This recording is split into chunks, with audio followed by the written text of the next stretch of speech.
Sono quasi le 11:30 quando arriva alla farmacia dell'ospedale di Vittorio Veneto, scortato dai carabinieri, il corriere con 2 pesanti scatoloni, atterrati insieme a molti altri alle 8 del mattino all'aeroporto di Tessera.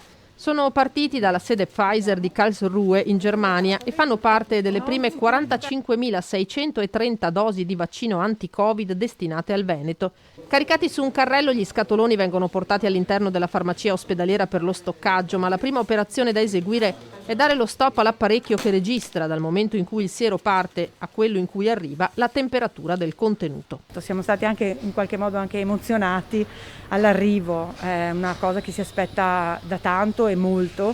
Speriamo che dia lo svolta a tutta la parte, pandemica, che consenta di riprendere un po' la vita. Sicuramente è il punto di l'inizio, della svolta, così ci auguriamo tutti. 1170 i flaconi arrivati a Vittorio Veneto, da ciascuno dei quali sarà possibile estrarre 6 dosi per un totale di oltre 7000.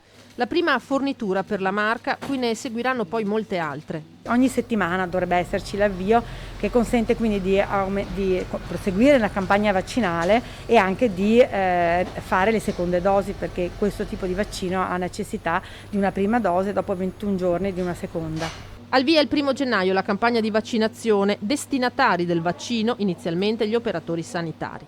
Si comincerà con Treviso, che avrà appunto, per il numero di persone che ci sono, ovviamente durerà un paio di giorni, poi si passerà a Vittorio Veneto, che è ospedale Covid, come si sa, e sarà in contemporanea con Montebelluna e poi a seguire. La dottoressa Maccari non ha dubbi sull'opportunità di vaccinarsi. Credo che sia non una forte consiglio, molto di più di un forte consiglio, visto quello che c'è.